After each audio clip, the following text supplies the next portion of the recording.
Good afternoon. This is Bob Brooks, host of the Prudent Money Radio Show. One of the things that I've consistently said through the last couple of years is that if we see another financial crisis, it will not originate and be in the stock market, although the stock market will suffer because of a financial crisis.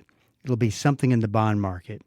And John Hupalo went to a very interesting meeting at the National Association of State Treasurers, detailing out something that definitely could be a problem in the bond markets. So we talk a little bit about that. We talk a little bit about the Department of Education, what's going on with that as far as student loans go, and all the information that you need to know if you are tracking that, and if you're a parent that is involved with student loans for your college kids. So lots going on. John and I cover a lot. Hope that you enjoy the program. If you've got a question for me, go to the website and send it in to me. I will get right back with you. So many people have said to me through the years, do you really get back to people? Do you really answer those? Someone answers them. I answer all my emails. So if you got a question or want an opinion about something, I'm always happy to help. That's at prudentmoney.com. Hope you enjoy the program. Prudent Money with Bob Brooks is sponsored by the Prudent Money Foundation on 91.3. Well, today, the latest fallout on student loan debt. Today, we're going to take a look. Stay tuned for Prudent Money.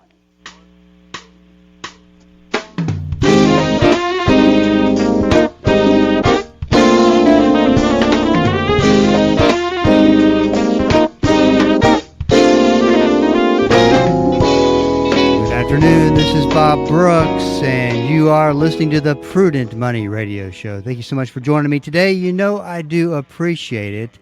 John Hupalo is with me today. He does come on once a month with me to talk about student loan debt and what's happening there. John, it seems like it's only been 30 days since we've talked, but it seems like about 7 or 8 months worth of things that you would have never even guessed have happened. Lots of change going on. There's a lot of change going on, Bob, and these weeks just fly by. But you're right. Just about every day feels like there's a month worth of action packed into it. We have plenty to talk about. Now, here, I want to start off with something that's really not necessarily related to student loan debts, but an email that you sent me 2 or 3 weeks ago. And one of the things that I've been talking about for a while now is that I really do believe the financial crisis that we do have ahead of us is going to start in the bond market. And that's going to be like something we've never seen before, because you typically don't get a crisis and chaos in the bond markets. But you went to a meeting at the National Association of State Treasurers. Right. And these are the guys and gals that take care of the money for the individual states. Tell us a little bit about this group, and then the significance as well as the credibility of the information. Then we'll talk a little bit about what was said. Yeah, Bob, the National Association of State Treasurers is a really interesting organization. I don't know about you, but I live in New York, and I can't name the treasurer of the state of New York. You might know the treasurer in Texas, but no, I don't. Well, yeah, and the reason I say it that way is that these are, I'm going to say, as close to regular people as you're going to find in politics. So I started going to the National Association of State Treasurers meetings, and by the way, this is all the state treasurers, and not every state has a treasurer, interestingly, but for the most part, all states have a treasurer, and they all get together to talk about some really important things that affect state treasuries, including, for them, unclaimed property and some of the other big functions that state treasurers have. The reason I go is that many of them also are associated with the 529 programs, the college savings programs, the ABLE programs, the prepaid programs in their particular state. So I've gotten to know them. And what I love about it, Bob, you can walk into one of those breakfasts, sit down next to someone who looks like just another regular person, and lo and behold, it's the state treasurer from someplace. And these are mostly accountants or business people who have taken a special interest in wanting to help the state with the finances. So I kind of put them in air quotes as the most regular politicians that you'll meet, because you can have real conversations with them. The other thing that they're really good at is identifying trends that are going on across the country. And one of the things that they look at in particular is what's going on in the bond market, as you were talking about. So it's an interesting group of people, very accessible, but also very in tune politically to what's happening in the economy and also in the political world. Yeah, I guess what struck me is this. What we're gonna talk about here in just a second was what they talked about at the meeting, is that this isn't something that is just come up now. I mean, it's been talked about. But for this group of individuals, very credible group of individuals, to take the time out to talk about this, I think it speaks volumes of kind of where we are. And it had to do with muni bonds. And for a lot of people, I may not know what a muni bond is, but that is the way that local and state level and raise money, really, for in debt for different projects that they have to take on. And so the muni bond market is extremely important to the wellness of these different states. So if you have a muni bond, it's tax exempt. You don't pay taxes on it. Talk a little bit about what, and this caught my attention immediately when this email that you sent. Talk a little bit about what was said, and then maybe the reaction to what was said. Yeah, Bob, it caught my attention because my jaw hit the ground. I was sitting in the opening session, and generally there's these mundane topics, but the very first topic that they wanted to talk about at this meeting, the title was Safeguarding the Tax-Exempt Status of Municipal Bonds. And the sub-theme was the threat to tax exemption. Is it real this time? And my jaw literally hit the ground, because we've heard over the course of the last days since January 20th all kinds of proposals that have been floating around. And sometimes we talk about it being shock and awe and trying to set the stage and flooding the zone or whatever it might be. But I hadn't heard anywhere that there was going to be a serious discussion about whether or not it would make sense to take away the tax exemption on the interest of these municipal bonds. It was just mind-boggling to me. And some of the data that was shared, right now there are about $4.1 trillion worth of municipal bonds outstanding, and about 85% of that amount is tax-exempt debt. So, an individual, maybe your clients are holding municipal bonds in their portfolio because it's a steady stream of income. Those bonds are probably issued by a state under a general obligation, or maybe as a revenue bond for one of the projects you were talking about.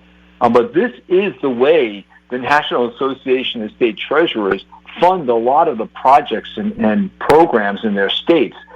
So for them to lead off this conference with that topic really changed my view of what was going to happen that day. And you asked about the response, and the response was really very interesting, because on one of the slides, and I wrote this down because, again, it struck me that I was actually reading these words, but one of the slides said, at present, there's no threat whatsoever to the tax exemption of outstanding bonds. So that means bonds that were already issued. However, the presentations all talked about how the numbers that were being put on the table as the potential savings from removing the tax exemption, two of the analysts there said very specifically, we don't know how you get to those numbers if you don't go back and remove the tax exemption. Meaning, if I held a municipal bond today, I'd have to pay tax on it tomorrow, even that wasn't the contract. And I just want to say this for everyone who's listening. I gave both sides of that coin because it shows just how upside down everything is. When I was in Washington, you could raise a topic, and someone would say with great credibility, this was going to happen, and then someone would turn the coin and say with great credibility, something else was going to happen. So there was a lot in the air. So my own personal view, and I'm naive about this, but my own personal view is that I think it would be very hard to go back and undo the tax exemption on a bond that was already issued. Right? That would be breaking a really fundamental contract with somebody. So I don't know how you possibly could think about that. But just the idea that there was a discussion on that point for a good 10 minutes at a panel of the National Association of State Treasurers was what really caused me to have my blood pressure raised. And I thought, I know Bob's going to be interested in this. So that's why I sent you a little email as one of my venting strategies to try to normalize that for myself. Yeah, and I always think about who puts that agenda together for a meeting like that is under a lot of responsibility to put credible information and credible topics, and to many people that's not a credible topic. They look at it and they go, oh, there's no way that'll ever happen. And the fact that they're talking about it there would signal to me there is a way. I can't, if something like that were to happen, I can only imagine that interest rates would shoot through the roof, and the bond market would there'd be amazing chaos involved in the markets. I don't know that I quite know what I want to say the word crash and all that kind of thing. I don't know really what it would look like, but can you imagine the state of California, the state of Illinois? Oh my gosh. Those are train wreck places as far as their budgets go and the way they handle debt. I can imagine the kind of damage it would do to both of those states. No, I agree. And, again, in the 10-minute discussion about, well, although we actually don't believe there's any threat, let me tell you about what would happen if they did remove the tax exemption. The analyst said that would cause an immediate 25% reduction in the value of outstanding bonds, which was about $1 trillion worth. So that's a big number. Again, I think there's some reason for all that discussion. But to get to your very good point, they did an analysis that said that they believe that if the tax exemption were removed going forward, the obvious thing that would happen is that the borrowing costs for the states to fund all these projects would go up. And then they put a number on it. And they said they think that the issuers would pay about 2% more, which means today if the taxable debt was 6%, and today's tax-exempt rate was 4%, that's about 200 basis points. The finance guys would say 2% is what the real world would say. About a 2% difference between taxable and tax-exempt bonds. That's a boatload of money. So you're absolutely right. There's a lot there, but the two things that caught my eye or my ear, one was that they were having this discussion, and second, that there was no other real discussion of it anywhere. Like I didn't find any other newspaper articles or anything that this was kind of in the air. So it gives you that idea that there's an awful lot bubbling around in Washington right now, and it's being brought to the public eye at a time when it's convenient. And maybe it's just not the right time for anybody really to be talking about this yet. But we're going to hear something about this over the summer. If we don't, I'd be surprised. Yeah, and just for whatever it's worth, this cannot be done in an executive order. This has to be voted on by Congress. And, we've got this huge Tax and Job Act that needs to be renewed. President Trump's legislation back in 2017, I believe. Right. And or it will sunset at the end of the year. And I can just imagine how they're going to stuff that thing full of various money-raising, tax-cutting, and it's going to be and half the politicians won't even have read it. Yeah, I think that's right. And one of the points that were made by the gentleman gave the presentation at the National Association of State Treasurers meeting, he said that there was right now a document about 51 pages of potential ways to pay for that bill or cuts that could be made.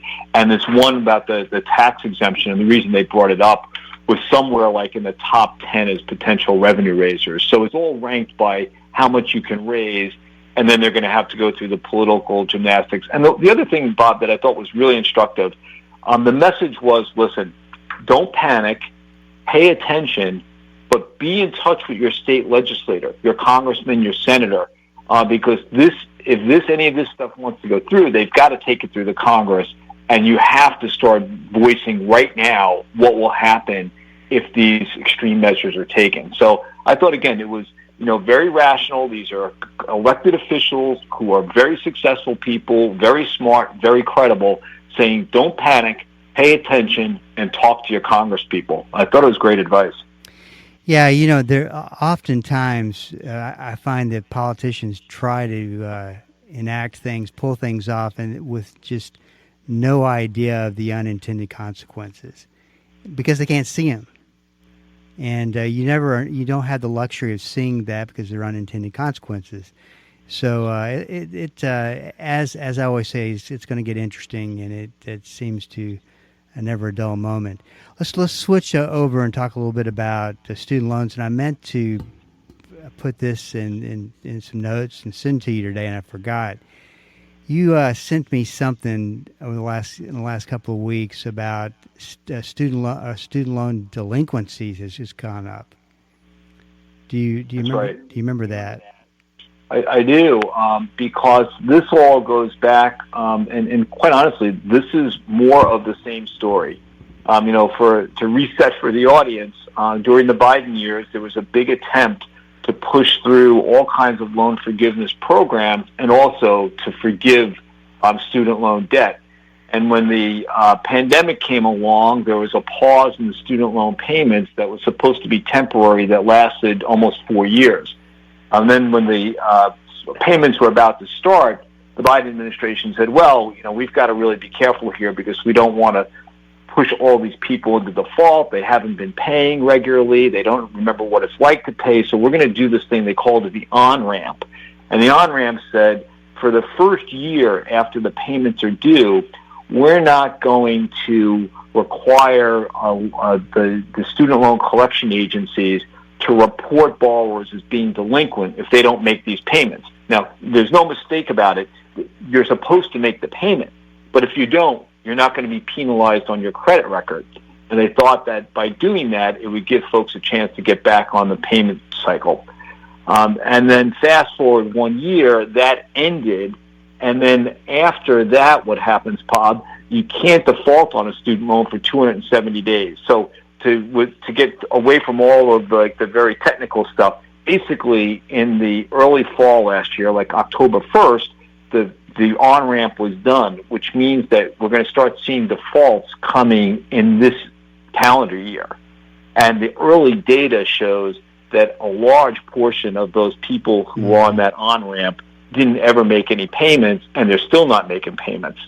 So this is coming to a head right at the time when the Trump administration has now taken very significant actions to actually derail many of those repayment plans that the Biden administration was pushing forward. There's a court battle going on right now against some of it. So, again, unfortunately, more chaos and confusion for student loan borrowers, which takes me back to the point I make every time we talk about this topic. One, if you have any question about what you should be doing with your student loans, contact your student loan servicer. And two, realize that these debts are not dischargeable in bankruptcy, so they're not going to go away. And if you're not making the payments, contact your student loan servicer and figure out a way that you can get back on track to start making those payments again, because it's going to come back and bite you if you don't. I remember talking about this with you literally every month, and the conclusion that we always came to was there's no way this could not go badly. And That's right. because you just put all the pieces of the puzzle together, and it's not a pretty picture. I mean, it's a pretty tough situation. So talk a little bit about where we are with the dismantling of the Department of Education, and kind of a side question to that. Is this the biggest organization that they've or that they're working on dismantling? Oh, that's a good question, and I don't know based on the numbers, but it's the biggest one that affects us. So I can tell you how big it is at the Department of Education. On Inauguration Day, there were 4,133 people employed by the U.S. Department of Education. On March 11th, which was the day that the last reduction in force was made, at that day, the remaining number of employees, so these are the 4,133 less those who took the voluntary retirement. There's another program to try and get some of them to leave. But at the end of the day, on March 12th, the department was employing 2,183. So almost 50% of the employees at the Department of Education have been let go. So it's a significant reduction in force at the Department of Education. So let's talk about student loans for a second. I mean, how does this end up affecting student loans, the disbursement of funds from to the schools? I mean, there's just so many moving parts, and we know firsthand how bad the government can screw this up. I mean, and in less chaos than we're seeing right now, Yeah, no, that's exactly right, Bob. So one of the things that has happened since we talked last was that there was an announcement that the Small Business Administration was going to start to take responsibility for the student loan portfolio, which was an interesting choice. And they have loan programs over at the SBA, but they also outsource a lot of that functionality. But to get to your good question, one thing has not changed, and that is that the federal government has used outsourced vendors to service that student loan portfolio for a very, very long time, if not ever. So if one of your listeners has a student loan, or their son or daughter has a student loan, that loan is actually being collected on by one of, I think it's 6 or 7 servicers now across the country. And they can go to FSA.gov and figure out like who their student loan servicer is if they have any need or any confusion about who it is. But those organizations that are actually collecting the money are not changing. So that shouldn't change much. On the disbursement side, all those disbursements, the loans are made by the U.S. Department of Education, but it's our taxpayer money. So the Treasury, and I don't know the exact mechanism, but I'm sure the Treasury is the one that actually shovels the money out the door toward the schools. And again, that process I have not heard being in any kind of threat. The other thing I'll say is that the house cleaning is underway at the highest ranks of the Department of Education. So just today, actually, the chief operating officer, who'd been at the chief operating officer of what is known as the Office of Federal Student Aid, retired, is replaced by someone named James Bergeron. And James is a longtime professional in this field and actually came from the sort of funding side of the equation. He previously was the head of a group called National Council. It's an NCHAIR. I forget the exact acronym, but these are lenders. So they're putting their team in place at the Department of Education at the highest levels. And these are folks who are not new to education finance. They've been in their careers a long time. The Trump administration has identified them as going to be helpful in taking the agenda that they want to put forward and making it happen, I think, in the Trump world as a credible step forward. So I've met James a few times. I know some of the others under him, very close to him, who are working at the Department of Education currently.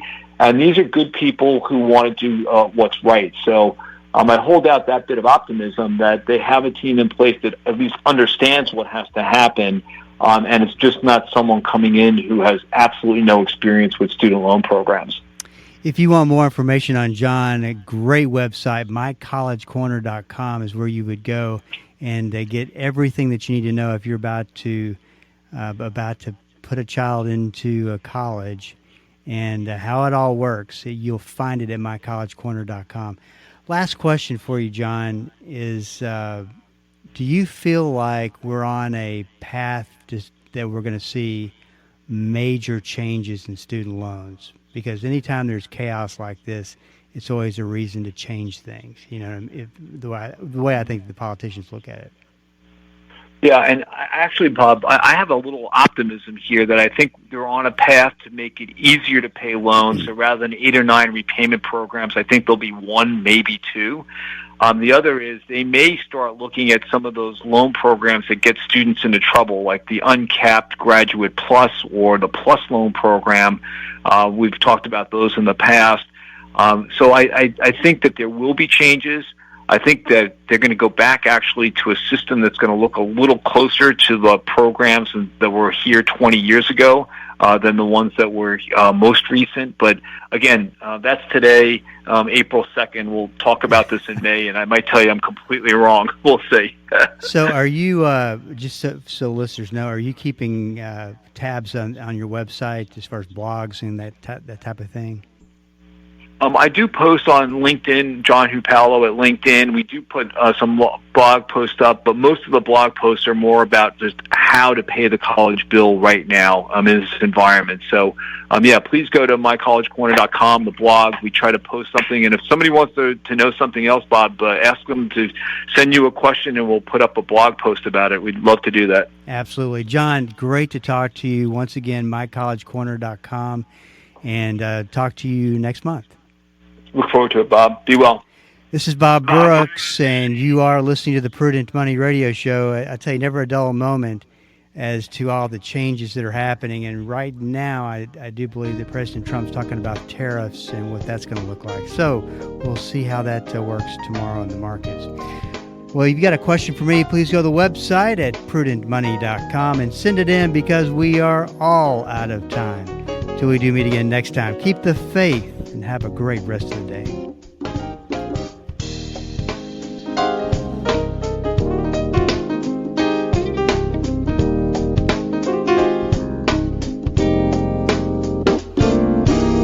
That's all the time we have for today. Questions or comments for Bob, or to find out more great information like what you've just heard, visit www.prudentmoney.com. Be sure to join Bob Brooks again for the next edition of Prudent Money.